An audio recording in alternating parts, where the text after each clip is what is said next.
जय हिंद। आइए हम देखते हैं, कल मैंने सीखा था कि मगध साम्राज्य का उत्कर्ष कैसे हुआ, इसकी पूर्व की बातें मैंने सीख ली थी। ठीक है, और मगध साम्राज्य की पूर्व की बातें मैंने जान लिया था।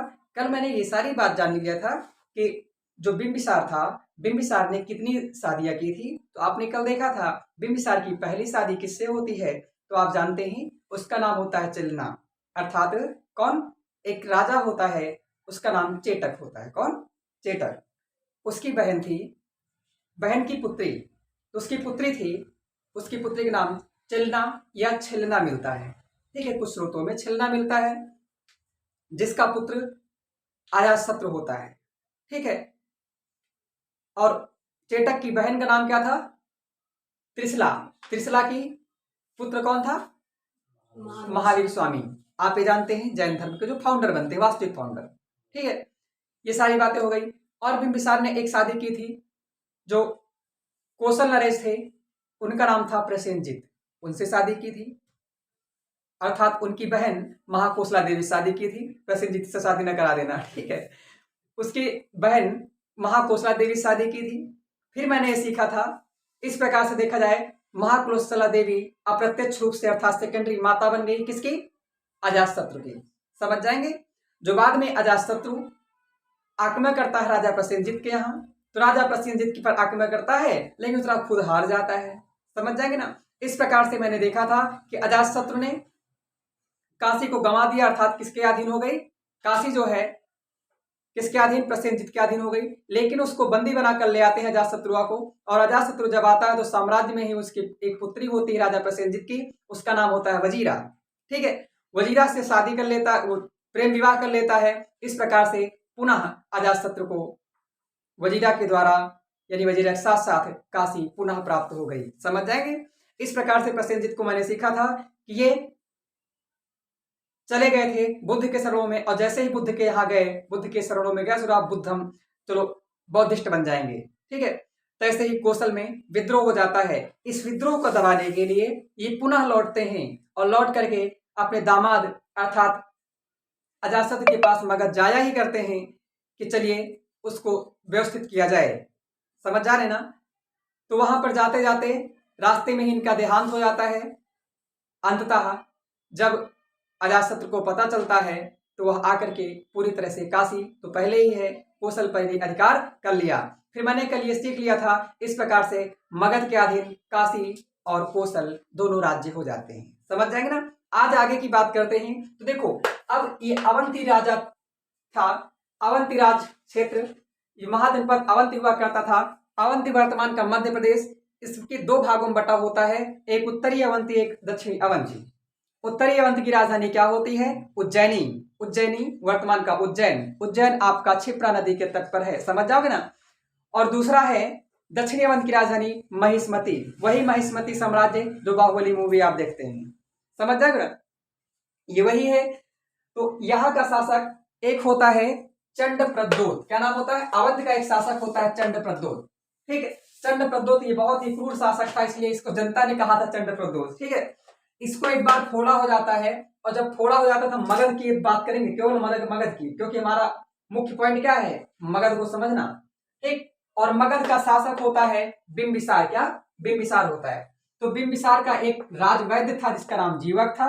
जीवक की माता का नाम आम्रपाली हुआ करता था, और यह जीवक पढ़ाई तक्षशिला से किया था, और यह विद्वान था किसका? कई चीजों का, जिनमें से बिंबिसार ने जीवक को भेजा कि जाओ जो है चंड प्रद्योत का फोड़ा ठीक करके आओ। तो जाता है, तो चंद प्रद्योत का फोड़ा ठीक कर देता है। इस प्रकार से अवंती यानी द्रवित हो जाता है, और अवंती जो है पूर्ण रूप से किसका? मगध का सहयोगी बन जाता है। इस प्रकार से देखा जाए अप्रत्यक्ष रूप से अगर मित्र मित्र हो तो उसमें क्या दिक्कत है? समझ जाएंगे ना। इस प्रकार से आपने देखा अवंती भी मगध में हो गया था। इतनी बात समझ में आई? कोई समस्या नहीं। अभी आगे इनकी कहानी पढ़ेंगे, बहुत अच्छी कहानी, इंटरेस्टिंग कहानियां हैं। अब और आगे की हम जानकारी लेते हैं। इस प्रकार से मैंने देखा कि अवंती पूरी तरह से मगध के अधीन हो गया। समझ जाओगे। अब इसमें कोई समस्या नहीं। अगला देखते हैं वज्र साम्राज्य। ठीक, वज्र साम्राज्य की मैंने कहानी बता ही दिया था, लेकिन अब वज्र को हम देख लेते हैं, ये कैसे मगध के अधीन हुआ। ठीक, आइए डालते हैं हेडिंग वज्जी।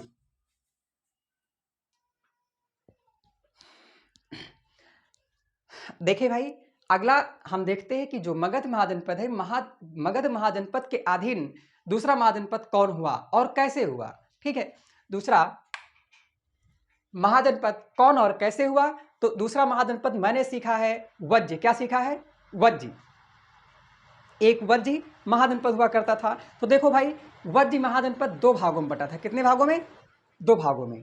ठीक है, वज्ज महाजनपद दो भागों में बटा हुआ था। एक का नाम था विदेह। क्या नाम था? ध्यान रखेंगे, एक का नाम विदेह था, दूसरे का नाम होता था लिच्छवी। क्या नाम था? लिच्छवी। बहुत इंपॉर्टेंट है, विदेह और लिच्छवी। ठीक, ध्यान रखेंगे। वज्ज दुनिया का पहला महाजनपद ऐसा था जो कि गणतंत्रात्मक था। गणतंत्रात्मक मतलब यहाँ के राजा का चुनाव होता था। ठीक है, तो दो भागों में डिवाइड था, एक विदेह एक लिच्छवी। ठीक है, विदेह की राजधानी हुआ करती थी मिथिला। क्या? विदेह की राजधानी हुआ करती थी मिथिला। और आपने रामायण काल में पढ़ा होगा, मिथिला नरेश जो होते थे उनका नाम था राजा जनक। क्या नाम था? राजा जनक। इतना कंफर्म हुआ बात? कोई समस्या? बाद में राजा जनक के बाद इनकी कहानियां बताने की जरूरत ही नहीं, आपको पता है पहले से ही है। आगे विदेह का ही अंतिम शासक यानी अंतिम राजा होता है, उसका नाम होता है कलार। क्या नाम होता है? देखो, छोटी मोटी किताबें तो है ये नहीं है, इसको ध्यान देना। और तुमको आपसे मैं बताता हूँ, अगर इन चीज़ों को आप जान गए ना, आप को इतना बताए पेपर निकालने से तो कोई रोक ही नहीं सकता है, बाकी सब ठीक है।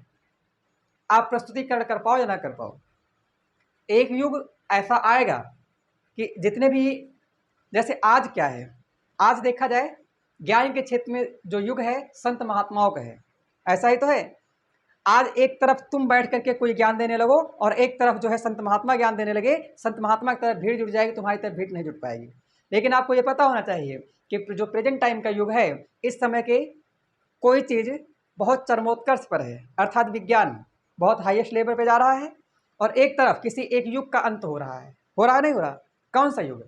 वो युग है जो पुराना युग है, जो इलेक्ट्रॉनिक चीज़ों से दूरी है। समझ में आ रही ना?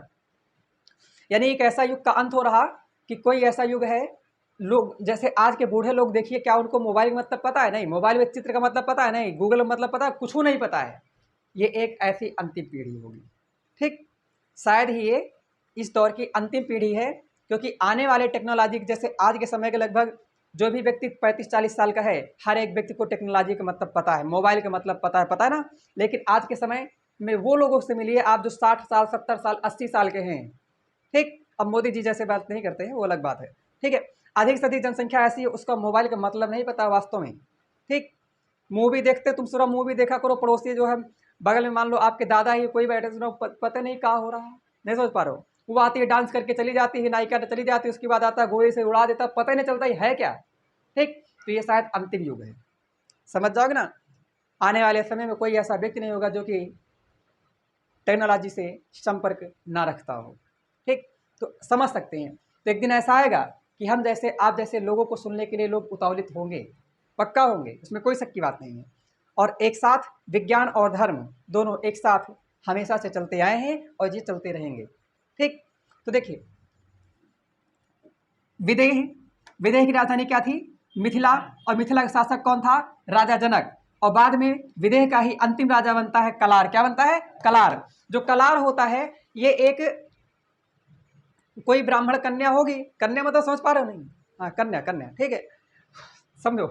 तो जो क्या था, ब्राह्मण कन्या था, वो इसको मान लो पसंद आ गई हो, कुछ भी हो गया होगा, तो इसने कुछ वार्तालाप हो गई थी, वार्तालाप मतलब विशेष बातें आप समझ सकते हैं। ठीक है, तो वे बातों के अंतर्गत उसने इनको श्राप दे दिया था कि तेरा आने वाले समय में तू वंश सहित खत्म हो जाएगा, तेरा वंश ही समाप्त हो जाएगा। इस प्रकार से उसकी वजह से ऐसा माना जाता है पुराणों के अनुसार, क्योंकि कि कलार, उस श्राप के कारण कलार पूरी तरह से वंश सहित समाप्त हो गया। कन्फर्म हुआ? अब जब बताओ वंश सहित समाप्त हो गया, तो यह विदेह तो पूरी तरह से समाप्त हो गया, नहीं समाप्त हुआ, यानी एक परिवार खत्म। ठीक, दूसरा बचता है, उसका नाम है लिच्छवी गणराज्य। क्या नाम है? लिच्छवी गणराज्य। लिच्छवी गणराज्य, इसका शासक, इसकी राजधानी होती है वैशाली। क्या नाम होती है? वैशाली, समझ जाएंगे। और वैशाली का वर्तमान नाम, वर्तमान क्षेत्र जो है मुजफ्फरपुर के अंतर्गत आता है, मुजफ्फरपुर बिहार। ठीक है, समझ जाएंगे। ये लीची लिए फेमस है, और यहीं पर द्वितीय बौद्ध संगीति का आयोजन हुआ था। 383 ईसा पूर्व में कालाशोक के शासनकाल में। समझ जाएंगे ना, जो शिशुनाग वंशी शासक होता है, इस बात को समझ जाएंगे। प्रथम कहाँ पर हुई थी? तो प्रथम आप जानते हैं हर्यवंश के शासक बिंबिसार के यहाँ 483 ईसा पूर्व में, अर्थात इसी समय बुद्ध का देहांत भी हुआ था। ठीक है, परिनिर्माण भी प्राप्त हुआ था। 483 ईसा पूर्व में राजगृह में हुई थी, जिसकी अध्यक्षता किसने की थी? महाकश्यप ने की थी। किसने? महाकश्यप। चारों अध्यक्षों के आप नाम बता सकते हो ना? हाँ, कश्यप, कामी, मित्र और तिष्यमित्र। कश्यप, कामी, तिष्यमित्र। कश्यप का मतलब प्रथम के महाकश्यप, द्वितीय का सर्वकामी, तृतीय का मोगल पुत्र तिष्य और चतुर्थ का वशमित्र। समझ जाएंगे। उपाध्यक्ष कौन थे? अश्वघोष। कन्फर्म हुआ? ये आप ध्यान रखेंगे। तो ये वही है। अब देखो लिच्छवी जो है, लिच्छवी गणराज्य, अब ये देखा जाए दुनिया का प्रथम लोकतंत्रात्मक गणराज्य कौन था? महाजनपद वज्र। ध्यान रखना, महाजनपद पूछा जाए प्रथम लोकतंत्रात्मक महाजनपद तो वज्र आएगा। क्या आएगा? वज्र। इसके अंतर्गत ये है। अगर आपका गणराज्य पूछा जाए तो गणराज्य में आपका आएगा कौन? लिच्छवी गणराज्य। समझ जाओगे ना। महाजनपद गणराज्य में कन्फ्यूज तो नहीं गलत तो नहीं करोगे? आंसर दोनों का अलग अलग है। पूछे दुनिया का पहला लोकतंत्रात्मक महाजनपद वज्र, गणराज्य लिच्छवी। समझ जाओगे ना, ध्यान रखना होगा। अगला, और ना रहे तो ये भी ध्यान दे लेना, विदेह भी है। अच्छा, मुजफ्फरपुर, यहाँ लिच्छवी का राजा होता है राजा चेटक। क्या होता है? राजा चेटक। और राजा चेटक की एक बहन होती है, बहन, उसका नाम होता है त्रिशला। त्रिशला बहन होती है त्रिशला, और त्रिशला की शादी होती है किससे? तो आप जानते हैं उनका नाम होता है सिद्धार्थ। किससे? सिद्धार्थ से। और सिद्धार्थ के पुत्र और त्रिशला का पुत्र कौन था? महावीर स्वामी। कौन? महावीर स्वामी। महावीर स्वामी पे एक नजर मान लेते हैं। महावीर स्वामी कौन थे? कुमार महावीर स्वामी। ठीक है, तो महावीर स्वामी क्या थे? तो Mahavir Swami was the real founder of Jain dharma. ठीक है, यानी जैन धर्म के ये कौन थे? वास्तविक संस्थापक थे। समझ जाओगे। और ये जैन धर्म के 24वें तीर्थंकर भी थे। इनका प्रतीक चिन्ह क्या है? सिंह। क्या है? सिंह है। समझ जाएंगे। इनका जन्म कहाँ हुआ था? बता सकता है कोई? इनका कुंडग्राम में हुआ था। ठीक है, जो कहाँ है? कुंडग्राम कहाँ है? वैशाली। ठीक, इनका देहांत कहाँ हुआ था? पावापुरी। समझ जाओगे ना, इनको आप ध्यान रखे रहोगे। अगला, अब इन्हीं राजा चेटक की ही एक पुत्री थी, उसका नाम था चिल्लना। क्या नाम था? चिल्लना। और चिल्लना, इसे छिल्लना भी कहते हैं। इसका विवाह बिंबिसार से हो गया, और बिंबिसार से बाद में अजातशत्रु पैदा हुआ। अजातशत्रु के वास्तविक मम्मी कौन थी? चेटक। हाँ, चिल्लना। क्या नाम था? चिल्लना। समझ जाओगे। इस प्रकार से मैंने क्या सीखा कि बिंबिसार की जब शादी हो गई लिच्छवी गणराज्य से, तो सही सही देखा जाए तो वज्र गणराज्य भी ठीक ठाक देखा जाए इनका सहयोगी बन गया। कन्फर्म हुआ? इस प्रकार से इसका भी, ये भी मगध महाजनपद के कंट्रोल में आ गया। इतना कन्फर्म हुआ? सारी कहानी कन्फर्म। चलो आगे देखो। अगला नाम आता है, अगला नाम आता है मल्ल गणराज्य। ये क्या है? तो मल्ल की बात करते हैं, छोटी सी बात है तो लिख लो। अगला मल्ल।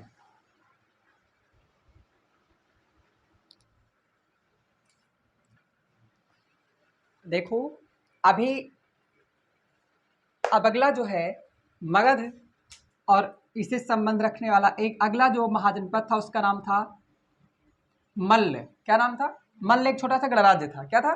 मल्ल गणराज्य। मल्ल गणराज्य ये वर्तमान का देवरिया के समीपवर्ती क्षेत्र है। ठीक है, कुशीनगर और पावा इसके अंतर्गत आते थे। ठीक है, ये दुनिया का ये भी प्रजातांत्रिक गणराज्य था। जैसे लिच्छवी था उसी तरह ये भी था। समझ जाओगे। लेकिन पहला कौन था? लिच्छवी। ठीक, ध्यान रखेंगे। यहाँ पर जो है मल्ल के अंतर्गत, मैं आपने पढ़ा था, मैंने आपको बुद्ध पढ़ाया तो बुद्ध में आपको सिखाया है कि मल्लों के यहाँ इनका देहांत हुआ था और इनके अंत्येष्टि मल्लों ने बड़े ही सम्मान पूर्वक किया था और आठ भागों में डिवाइड कर दिया था। ये मैंने आपको सिखाया था। उसी तरह तो देखो यहाँ पर बुद्ध की बात करते हैं तो यहाँ पर एक पावा नामक स्थान है जहाँ पर चुंद नामक लोहार के यहाँ बुद्ध जी अंतिम भोजन करते हैं। और लेकिन इनका देहांत कहाँ होता है? कुशीनगर में।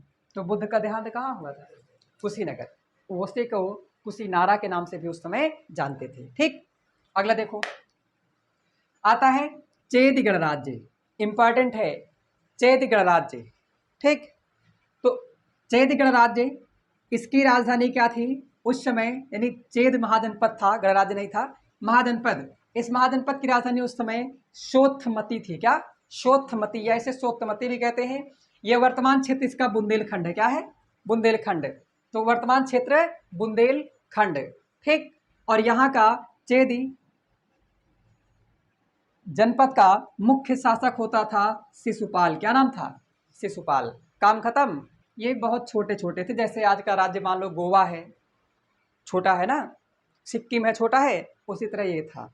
आज का बुंदेलखंड क्षेत्र समझ सकते हो, ललितपुर, झांसी, ये सब आता है बुंदेलखंड के अंतर्गत है। कन्फर्म हुआ? ये बात आपकी समझ में पूरी तरह से आई होगी। अब हमें क्या पढ़ना है? अब पढ़ना है मगध। और यानी पूरी तरह से आपने देखा कि अंत रूप से लगभग ज़्यादातर महाजनपद मगध के अधीन हो गए। किसके? मगध के अधीन हो गए। और मगध जो है इस प्रकार से बहुत बड़ा रूप ले लिया। समझ में आई बात?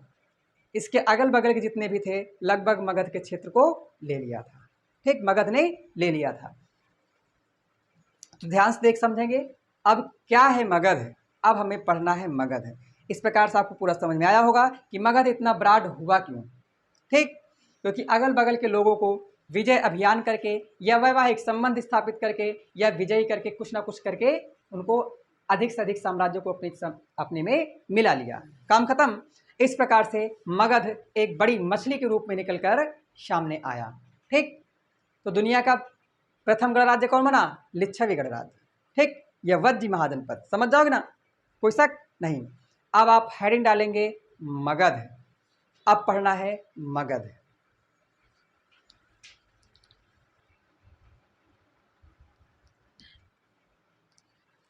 देखो भाई, अब क्या है? अब क्या रहा? मगध। अभी तक मैंने सीखा कि मगध इतना सर्वोच्च, इसका विस्तार क्षेत्र कैसे रहा और इसके अगल बगल के क्षेत्र जो है इसमें कैसे शामिल हो गए। लेकिन अब हम जानेंगे ऐसा करने वाला मगध ही क्यों, है ना। तो मगध ही क्यों? जैसा सोच के देखो, आप हैं और आपका पड़ोसी है, आपका जो आपके पास कोई क्षेत्र है, वह खेत, मान लीजिए खेत है, और खेत है, खेत को हम इंग्लिश संस्कृत में क्षेत्र कहते हैं। ठीक है, समझ जाएंगे। खेत है तो सोच के देखो, अगर खेत है, आपकी जमीन उपजाऊ है, समझो बात को, आपकी जमीन उपजाऊ है, आपके पड़ोसी है, उसके खेत में पत्थर हैं, पत्थर, तो क्या पत्थर उपजाऊ होते हैं का? नहीं। तो फसल ज़्यादा आपके खेत में उगेगी या फिर पथरीले खेत में? आपके में। तो सोच करके देखो, जो पड़ोसी है वह क्या फसल उत्पादन कर सकता है? नहीं। फसल उत्पादन नहीं कर सकता तो थोड़ा खाएगा का? खाने के लिए खरीदना पड़ेगा। क्या आपको खरीदना पड़ेगा? नहीं। इनकम मान लीजिए दोनों की बराबर है, मान लीजिए आप भी नौकरी करते हैं, वो भी नौकरी करता है, तो उसकी तो नौकरी कुछ हिस्सा जा रहा अनाज खरीदने में, आपका जा रहा नहीं जा रहा। तो सोच के देखो, ज़्यादा धनी एक साल के अंतराल में आप बचेंगे या वाफी बचेगा? आप बचेंगे, ऐसा ही है। और सोच के देखो, अगर चारों तरफ से आपके खेत के चारों तरफ नहर भी बहते हो, क्या गजब का होगा। ठीक, तो नहर भी बहते हो तो आपके ज़मीन को ज़्यादा सिंचित करने की भी आवश्यकता नहीं है ना। अर्थात हमने यह सीखा कि आपके पास जो क्षेत्र है वह उपजाऊ है, और उपजाऊ है तो आप समझ सकते हैं आप पल्लवित होंगे, जो सामने वाला है पल्लवित नहीं होगा। मैंने यही देखा, चेद जो क्षेत्र था, चेद क्षेत्र वर्तमान का बुंदेलखंड, बुंदेलखंड और झांसी में क्या है हम आप खूब समझते हैं, पहाड़ हैं, यही तो है। क्या वे उपजाऊ हैं? नहीं। हम आप कंबोज पहुंचेंगे, बर्फों में थोड़े धान उगता है, समझ में बात, खाली कहने का है लेकिन नहीं उगेगा। रेगिस्तान मान लीजिए, आपको थार के मरुस्थल का मालिक बना दिया जाए, क्या धान उगाओ? नहीं समझ पा रहे हो तो समझ सकते हैं। और उत्तर प्रदेश का मालिक बना दिया जाए, बनाओ उत्तर प्रदेश। हम इस तरह कहते हैं जो खूब कस के लूट डालेंगे उत्तर प्रदेश को उगा के, है ना। लेकिन राजस्थान में करो, वह का बंजर करो तो पहले से बंजर है। ठीक, तो उसी तरह से देखा जाए तो मगध, इसके लिए भौगोलिक क्षेत्र भी इसके लिए बड़ा मायने रखता है, क्योंकि जो मगध है, मगध के देखेंगे उत्तर और पश्चिम में दो नदियां बहती हैं, एक है सोन नदी और एक है गंगा नदी। तो मैंने आपको बताया था दोआब क्षेत्र वे होते हैं जो क्रमशः है दो नदियों के बीच में बसे होते हैं, इनको दोआब कहते हैं। ठीक, तो मगध की एक तरफ गंगा है, एक तरफ सोन नदी है, और एक तरफ बगल का ही पड़ोसी मुल्क है, यह महाजनपद है, उसका नाम अंग महाजनपद। कौन? अंग महाजनपद। और एक तरफ विंध्याचल श्रृंखला है। क्या है? विंध्याचल श्रृंखला। विंध्याचल श्रृंखला का मतलब विंध्याचल पर्वतमाला, समझ जाएंगे। विंध्याचल पर्वतमाला से निकल करके सोन नदी आती है। तो सोच के देखो, ये जो बीच का क्षेत्र बना, ये बड़ा ही महत्वपूर्ण है। दो तरफ से नदियां हैं। अगर नदी के इस प्रकार से कोई इस पर आक्रमण करने आएगा, तो पहले जान जाएगा, दगा देगा। ऐसा ही तो है। हिमालय ये विंध्याचल क्षेत्र के ये पार से जब तक का पहाड़िया तुम चढ़ोगे, तब तक का जान जाएंगे, मारेंगे, तीर इनके मारेंगे, दिमाग ठंडा कर देंगे, है ऐसा। और एक तरफ इनकी रक्षा करने के लिए अंग महाजनपद खुद बैठा है। इनकी रक्षा नहीं करता था, लेकिन सीमा लगती तो पहले खुद की तो रक्षा करेगा। और जब खुद की रक्षा जब यही में घुस पाओ, तो यही में कहाँ घुस पाओगे। ठीक, एक प्रकार से देखा जाए मगध चारों तरफ से फायदे में है, नहीं का। तो इसलिए मगध को सर्वोच्च बनने में इसका भौगोलिक स्थिति भी महत्वपूर्ण भूमिका निभाती है। हम आपको ये समझाना चाहते हैं। कन्फर्म? ठीक, तो इसका विस्तार वर्तमान कहाँ? पटना और गया क्षेत्र में था। तो सोच के देखो, ये जमीन तो बड़ी उपजाऊ होगी, नहीं होगी? जमीन बहुत उपजाऊ होगी, तो जाहिर सी बात है यहाँ पर सब कुछ फलेगा और फूलेगा। कन्फर्म हुआ? तो आइए, फले फूलेगा तो सबसे सर्वोच्च नहीं बनेगा? बनेगा। तो अब आइए हम पढ़ेंगे मगध पर आसीन होने वाले अलग अलग राजवंश कौन कौन से थे। ठीक, अभी मैंने देखा था मगध की राजधानी गिरिव्रज या राजगृह, ये वर्तमान का पटना और गया, ये राजगिर के निकटस्थ थे। इसका फाउंडर बृहद्रथ नामक एक राजा होता है। ठीक है, बृहद्रथ नामक एक राजा होता है। अंततः अधिकांश महाजनपद किसी न किसी तरह से जो है मगध महाजनपद के अधीन हो चुके थे। समझ जाओगे? अब हम पढ़ेंगे कि इस पर जो विस्तार तो हो गया, अब इस पे आसीन होने वाले राजवंश पढ़ेंगे नहीं। अब हम पढ़ेंगे मगध का विस्तार कहाँ तक? सातवाहन काल तक। कहाँ तक? स्पीड में। ठीक, ओनली वन डे एग्जाम। ठीक है, तो ध्यान देखेंगे। आइए समझना शुरू करते हैं। अब डालेंगे हेडिंग छोटा सा, लिखोगे, लिखो छोटी सी बात, लिखो इस प्रकार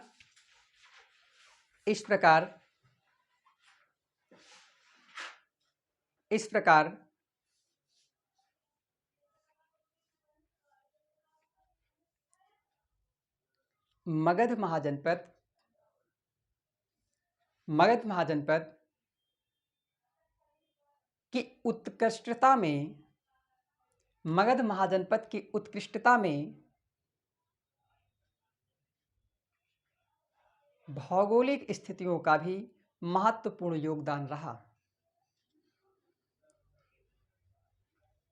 महत्वपूर्ण योगदान रहा।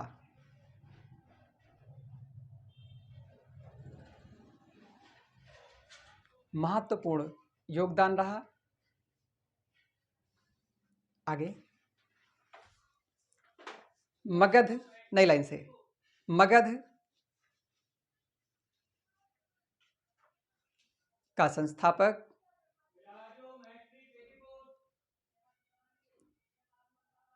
बृहद्रथ था, जो, अब जो के बाद पुनः चित्रांकन करिए।